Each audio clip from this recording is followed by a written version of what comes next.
ஒரு பெண் வந்து இந்த மாதவிடை காலத்தில் எப்படி இருக்கிறா? அப்போ வாழ்க்கையில் மாதவிடை காலங்கிறது அவளுக்கு ரொம்ப முக்கியமான காலம். ஏன்னா அந்த மாதவிடை காலம் முடிகிறதுக்குள்ளேயே அவள் படைக்கிறதுக்கு தயாராகிடுவான்னு அர்த்தம். இப்படி அந்த மாதவிடை காலத்தை வந்து இறைவன் வந்து ரொம்ப பெரிதாக வணங்குறான், மதிக்கிறான். ஏன்னா ஒரு பெண்ணுக்கு மாதவிடை காலத்தில் தான், அந்த காலம் முடிகிறதுக்கு அந்த தருணத்தில், கடைசி தருணத்தில் தான் படைக்க முடியுங்கிறான்.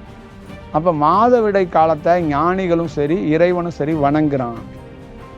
மனிதர்கள் மாதவிடை காலத்தை ஒரு பெண்ணை வந்து வெறுக்கிறான். புரியுதா? தெரியல.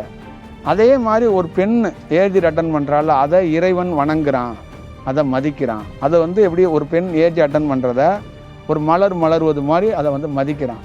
இவங்க அதை தீட்டுங்கிறாங்க. யார் நம்ம ஆளுங்க அதை தீட்டுங்கிறாங்க. அதையும் தீட்டுங்கிறாங்க, இதையும் தீட்டுங்கிறாங்க. இது ரெண்டையுமே ஒன்று செய்கிறான். அந்த மாதிரி தியானத்தில் இந்த மாதவிடை மாதிரி ஏஜ் அட்டன் பண்ணுற மாதிரி ஒரு ரெண்டும் ஒரு வேலையில் ஒரு வேலை இந்த உடலில் ஒரு பெரிய பருவ மாற்றம் அடையும். அப்போ நமக்குள்ள ஒரு நம்பிக்கை பிறந்துடும். அப்போ என்னன்னா ஒரு ஸ்டேஜில் உங்கள் உள் உணர்வு உங்களை பேச ஆரம்பித்து உங்களை வழி நடத்த ஆரம்பிச்சு. அப்போ ஒரு உள் உணர்வு வந்து உங்களுக்குள்ள உணர்த்திக்கிட்டே இருக்கும்.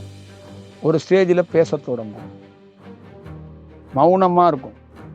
ஒரு ஸ்டேஜ் வரைக்கும் மௌனம், உள் உணர்வு மௌனமாகவே இருந்து நீ அங்கே போ இங்கே வா அப்படின்னு இன்ஸ்ட்ரக்ஷன் கொடுத்துக்கிட்டே இருக்கும். ஒரு ஸ்டேஜுக்கு மேலே அந்த உள் உணர்வு பேச தொடங்கிடும்.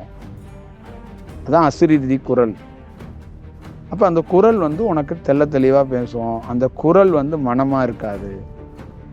அப்போ மௌனமாக இருக்கிறதுக்கு காரணம் மனம் இருக்குது, நான் பேச முடியாதுப்பா அப்படிங்கிறது. மனம் வந்து இருக்குது, நான் வந்து அப்போ உரையாட முடியாது அப்படிங்கிறது தான் அதோட விஷயம்.